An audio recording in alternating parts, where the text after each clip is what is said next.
He was scheduled to get married January this year, and then the coronavirus outbreak began to happen. After that, he made a decision to postpone his marriage ceremony. He chose instead to serve many suffering patients. Later on, he was infected, hospitalized, and died at the age of 29.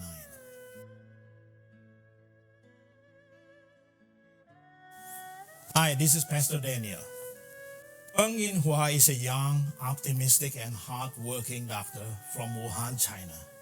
He was known among his colleagues as a diligent doctor, very motivated at work, and never complaining about difficulties. When the coronavirus outbreak began in early January, Dr. Peng was called in to help a large number of patients who came without stopping to the hospital. Working together with other doctors and nurses, he treated more than 150 patients every day at the First People's Hospital. As a doctor, Peng realized he had responsibilities and burden to help others in need. That is why Dr. Peng, who was scheduled to get married on January, immediately postponed the wedding ceremony with the intention to help treating patients everywhere who are suffering. He even never had the chance to send his wedding invitations to friends and colleagues. Those invitations were still kept in his office drawer. On January 24, he began showing symptoms of infections, including loss of appetite and mild fever. After being admitted to the hospital on January 25, his condition dramatically worsened February the 10th. Finally, he passed away 10 days after that at the age of 29. Dr. Peng's colleagues were saying that even after being transferred to the intensive care unit, he still expressed his wishes that he could recover and return to the antivirus frontline. What a great doctor he was. Now we have to admit that some doctors and healthcare workers do their jobs as professions only. Some doctors even work to accumulate wealth. But we also know that there are many doctors and nurses who work on the basis of the call to serve. That is why they work with their hearts, and they even willingly sacrifice their lives for others. Therefore, today we see many doctors and nurses are heroes right now. Doctors, nurses, caregivers, and other health care workers, they are warriors and heroes in many countries. All of them are saving many lives at the front line in the hospitals everywhere. They are helping a lot of patients from the coronavirus pandemic all over the world. God bless all of these heroes on the front lines. And we have to salute and appreciate their amazing service and dedications. But do you know that being a medical doctor or a nurse today involves a great risk? Do you realize that so many doctors and nurses and other healthcare workers died from January to early May this year?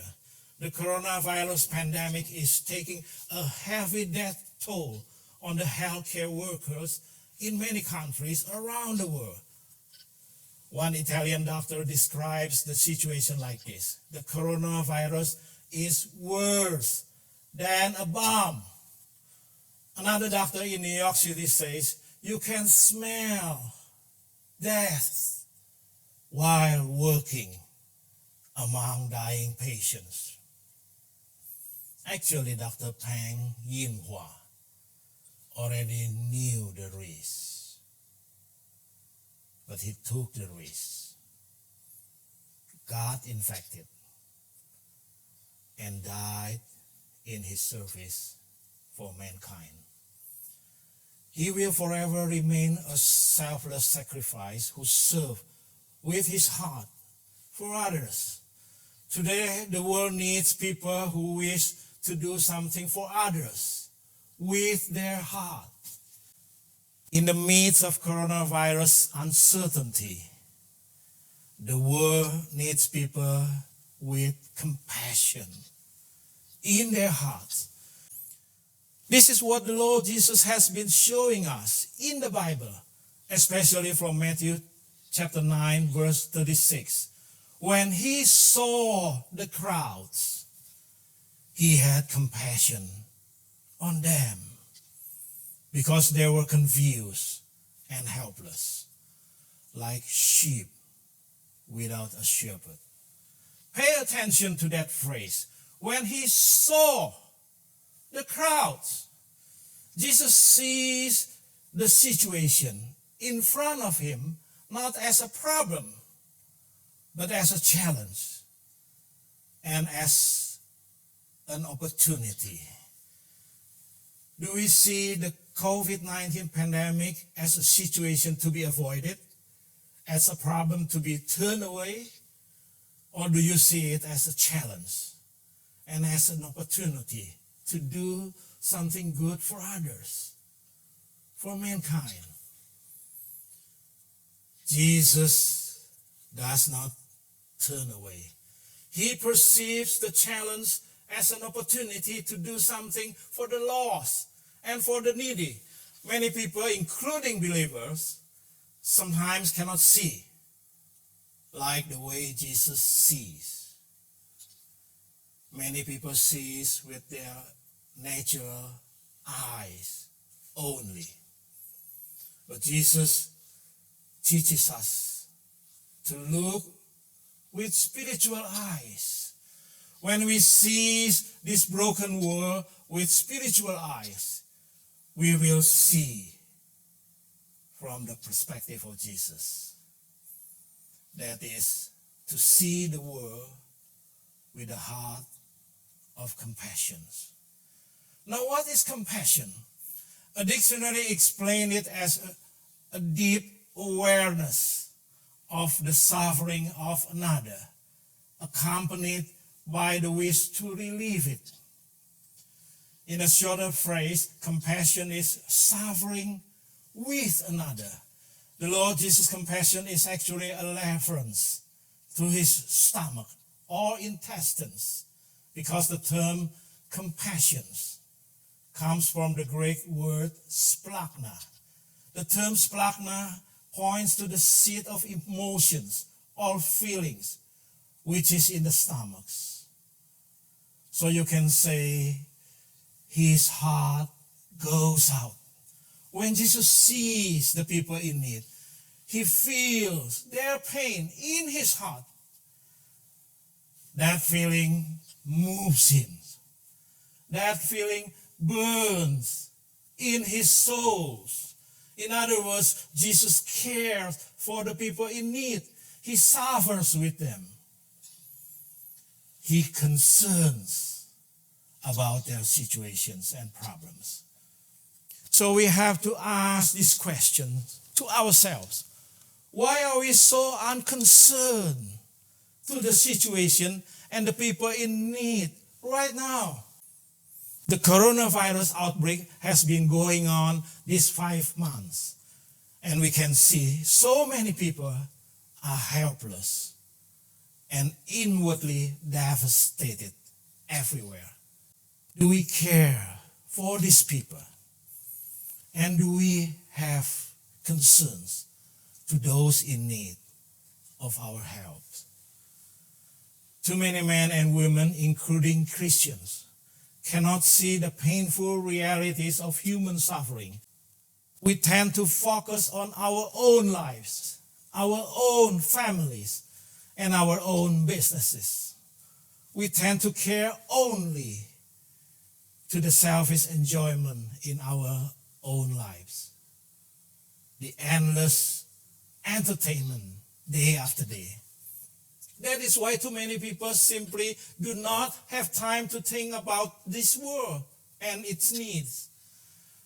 But when you have compassion, you will look outside the narrow circle of your own life.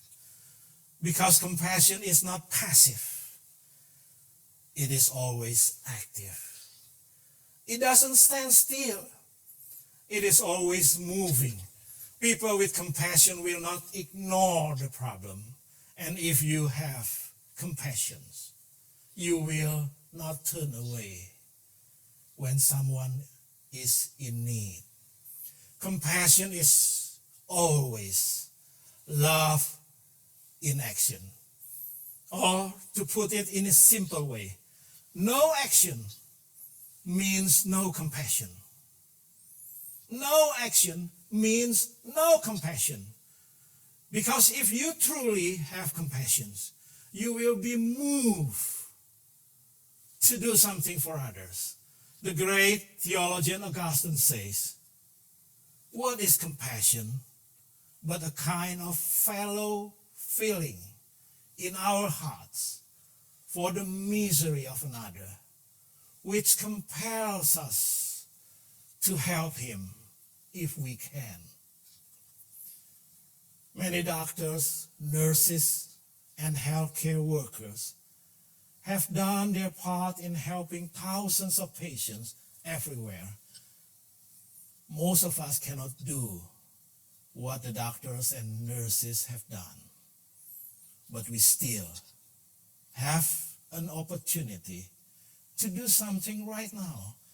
That is to do compassion in our power and position for those who are suffering in our community and neighbor. Now is the time to show your love. Now is the time to do something for this world, for the poor, for the underprivileged, for people in their struggle. Now is the time to sacrifice something. Now is the time to give and distribute your wealth to the needy. As one businessman mentioned correctly, what good is wealth sitting in the bank? Therefore, if you do it in all sincerity, with compassion in your heart, that shall be something you will never regret the rest of your life. And the Lord Jesus himself has emphasized this in the Bible when he says, you will have a greater blessings when you give than when you receive. For the first time in this century, the world will face more and more difficulties. Unemployment, businesses collapse, and increase in poverty. The poor will become poorer, and millions of people will go into hunger or even famines, especially in some less developed countries. The world needs you. The world needs you and me, in the name of God, to do something good and beautiful for others who are in suffering. We are living in a crucial time in history, and there will be a lot of uncertainty happening in the days to come. However, there is one thing we can do, and we must do right now. Show your compassion like the Lord Jesus. Never before has there been such greater opportunities to do good, to do compassion in such a time like this. If we don't act right now, those opportunities will pass very quickly, because the opportunity to do good is not always available and you will regret it the rest of your life. Don't do that to yourself. May God use each one of you to be channels of His blessings for others, beginning from today. Amen.